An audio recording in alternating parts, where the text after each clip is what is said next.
मोदी सरकार ने आतंक के ताबूत में एक और कील ठोक दी है। मोदी सरकार ने कश्मीर घाटी में एक और आतंकी संगठन को बैन कर दिया, जिससे महबूबा मुफ्ती बौखलाई हुई हैं। जम्मू कश्मीर में हो रहे विकास और आतंक के खात्मे से इन नेताओं की दुकानें बंद हो चुकी हैं, जिससे मोदी सरकार इनकी रडार पर है। लेकिन महबूबा ने अब जो कहा है वो इस बात की तरफ साफ इशारा करता है कि महबूबा भारत को तोड़ने की साजिश रच रही हैं, और उसके लिए महबूबा ने काम भी शुरू कर दिया, और वो काम है लोगों को बरगलाने का।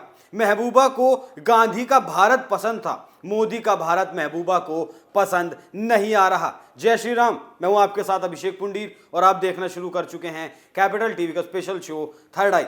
जम्मू कश्मीर की पूर्व मुख्यमंत्री महबूबा मुफ्ती ने केंद्र सरकार और मीडिया को आड़े हाथों लिया है। उन्होंने कहा कि जम्मू कश्मीर ने गांधी के भारत के साथ समझौता किया था, ना कि गोडसे के भारत के साथ। उन्होंने अपने पूर्वजों को याद करते हुए कहा कि मुफ्ती कट्टर भारतीय थे। केंद्र की बीजेपी सरकार को निशाने पर लेते हुए उन्होंने कहा कि सभी संस्थाओं को खत्म कर दिया। एक वक्त था जब इंदिरा गांधी जी के खिलाफ अदालतों ने फैसला दिया। महबूबा मुफ्ती ने कथित रूप से चीफ जस्टिस की टिप्पणियों का हवाला देते हुए कहा कि आज की अदालतें बेकसूरों और बेगुनाहों को भी जमानत देने से कतराती हैं। एक मीडिया वो था जो कहीं दंगा फसाद होता था, कम्युनल राइट्स होता था तो मीडिया उस पर बात करती थी, चाहे 1984 में दिल्ली में सरदारों का हुआ या फिर गुजरात में मुसलमानों के साथ जो हुआ। एक वक्त मीडिया सब दिखाती थी। तो पूर्व सीएम को बता दूं कि गुजरात में मुसलमानों के साथ जो हुआ वो तो याद है, लेकिन मुसलमानों ने जो बर्बरता की वो क्यों याद नहीं वो कार सेवक जो जान की भीख मांगते मांगते मर गए। गुजरात में जो हुआ वो नहीं होना चाहिए था, लेकिन फिर भी हुआ, और देश जानता है कि वो किसने किया और क्यों किया गया। कैसे इनके जैसे ही नेताओं ने मोदी को बदनाम करने के लिए सारे रास्ते अपनाए, लेकिन अंत में कुछ हाथ नहीं लगा। तमाम आंदोलन जीवियों की फौज खड़ी कर दी गई,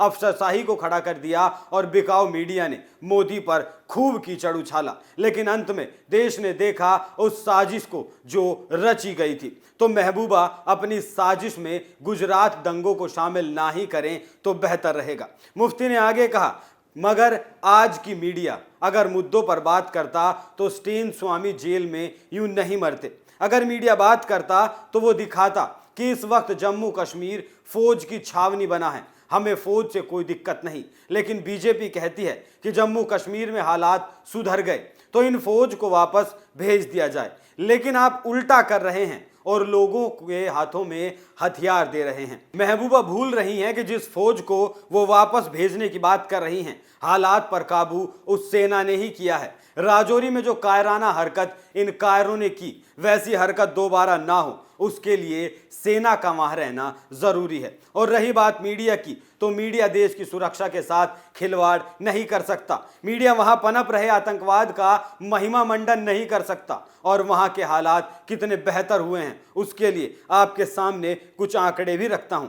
साल 2022 के अलविदा हो जाने पर जम्मू कश्मीर के डीजीपी दिलबाग सिंह ने पूरे साल का लेखा जोखा पेश किया था। उन्होंने आतंकवाद के नजरिए से साल 2022 को बेहद शांत साल बताया। पुलिस महानिदेशक ने अपने बयान में साल 2023 को पुलिस के लिए मिशन जीरो टेरर का लक्ष्य तय किया था।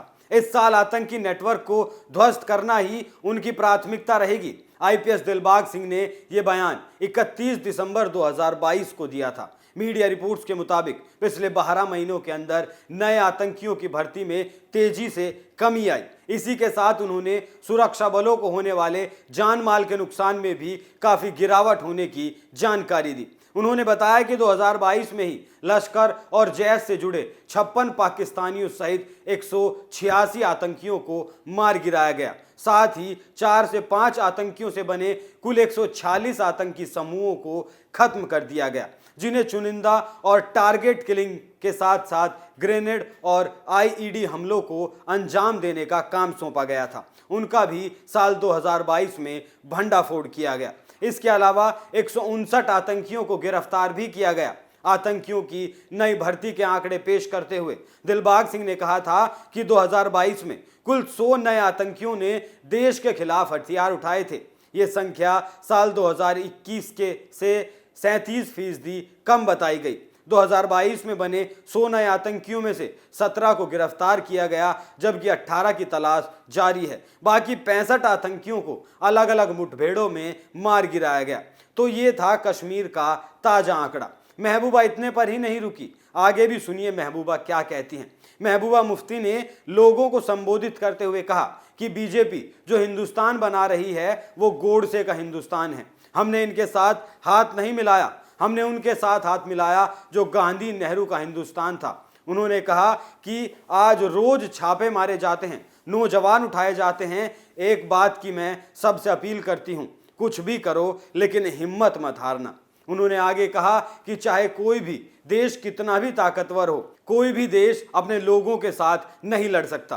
अगर ऐसा होता तो पाकिस्तान से बांग्लादेश अलग नहीं होता, चीन से वियतनाम अलग नहीं होता। इन्होंने हमारा झंडा खत्म कर किया और उसको तिरंगे में तब्दील कर अब भगवा झंडा बनाना चाहते हैं। आखिरकार महबूबा मुफ्ती घूम फिर कर तिरंगे पर आ ही गई। ये वही महबूबा हैं जिनका कहना था कि कश्मीर में तिरंगे को कोई कंधा देने वाला भी नसीब नहीं होगा। लेकिन देखिए, उनके झंडे का तो पता नहीं, लेकिन लाल चौक पर देश का सम्मान तिरंगा सीना ताने खड़ा है। ये वही लाल चौक है जहां कभी आतंकियों का बोलबाला हुआ करता था, लेकिन आज शांति से लोग जीवन जी रहे हैं। महबूबा की बौखलाहट का एक और बड़ा कारण है, पिछले 3 सालों में कश्मीर घाटी में करीब 56,000 करोड़ का निवेश पहुंचा है। इतना निवेश कांग्रेस अपने पूरे शासनकाल के दौरान कश्मीर को नहीं दे पाई। कांग्रेस के पूरे शासनकाल में कश्मीर को कुल 15,000 करोड़ का निवेश मिला था, जो कश्मीरियों के लिए काफी नहीं था। लेकिन आज कश्मीरी लोग विकास को होते देख रहे हैं तो महबूबा के पैरों के तले से जमीन खिसक रही है। लोग इन लोगों का असली चेहरा देखकर इनसे दूरी बना रहे हैं, जो कि इनके राजनीतिक सफर के खात्मे की तरफ इशारा करती है। इस सच को ये लोग बर्दाश्त नहीं कर पा रहे तो अब नए षड्यंत्र को रचने में लग गए। एक बार फिर इन्होंने देश को तोड़ने की राजनीति शुरू कर दी है। आप इस खबर पर क्या राय रखते हैं, हमें कमेंट करके जरूर बताएं। थर्ड आई में आज के लिए इतना ही। कल फिर हाजिर होंगे एक नए मुद्दे के साथ। तब तक देखते रहिए कैपिटल टीवी। नमस्कार।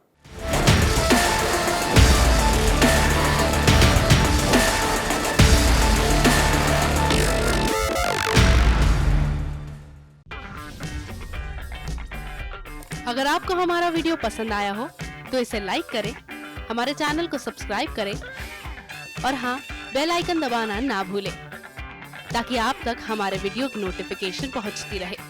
आप अपना सुझाव हमें कमेंट बॉक्स में दे सकते हैं। हमारे साथ जुड़ने के लिए शुक्रिया।